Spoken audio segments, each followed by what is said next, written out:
City India news Telugu. ఒక పార్టీలో గెలిచి మరో పార్టీలోకి పోతే ఆటోమేటిక్గా ఆ వ్యక్తిని అనర్హుడిగా ప్రకటించవచ్చని కాంగ్రెస్ పార్టీ న్యాయం పాత్రలో చెప్పారు. ఏ తుక్కుగూడ వేదిక మీదైతే ఈ తుక్కు మాటలు చెప్పారో అదే వేదికపై దానం నాగేందర్, తెల్లం వెంకట్రావు, కడియం శ్రీహరిని కూర్చోబెట్టుకొని ఒకవైపు రాజ్యాంగానికి తూట్లు పడుస్తూ మరోవైపు రాజ్యాంగం పట్టుకొని డ్రామా చేస్తున్నందుకు ఖచ్చితంగా రాహుల్ గాంధీకి ఆస్కార్ అవార్డు ఇవ్వాలని కేటీఆర్ అన్నారు. హైదరాబాద్ వేదికగా, తుక్కుగూడ వేదికగా జాతీయ మేనిఫెస్టో, కాంగ్రెస్ పార్టీ యొక్క జాతీయ మేనిఫెస్టో న్యాయపత్ర అనే పేరిట తెలంగాణలో ఆవిష్కరించారు. అందులో ఏం చెప్పినారు?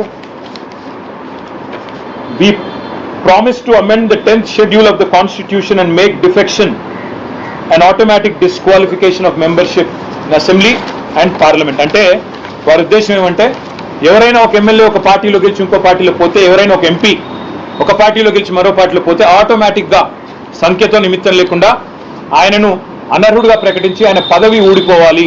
ఇది మేము దానికి కట్టుబడి ఉన్నాం, రాజ్యాంగ సవరణ చేస్తామని జాతీయ మేనిఫెస్టోలో హామీ ఇచ్చారు. రాహుల్ గాంధీ గారికి నిజంగా కూడా ఆస్కార్ అవార్డు ఇవ్వాలి. ఎందుకంటే ఏ తుక్కుగూడలో అయితే ఈ తుక్కు మాట చెప్పారో అదే వేదిక మీద దానం నాగేందర్ ఉంటాడు, కాంగ్రెస్ కండువా కప్పుకొని బీఆర్ఎస్ టికెట్ మీద గెలిచి. అదే వేదిక మీద తెల్లం వెంకట్రావు గారు ఉంటారు, అదే వేదిక మీద కడియం శ్రీహరి గారిని కూడా కూర్చోబెట్టుకొని ఒకవైపేమో రాజ్యాంగానికి తూట్లు పొడుస్తూ మరొక వైపు రాజ్యాంగం పట్టుకొని డ్రామా చేస్తున్నందుకు ఖచ్చితంగా రాహుల్ గాంధీ గారికి ఆస్కార్ అవార్డు కూడా ఇవ్వాలి.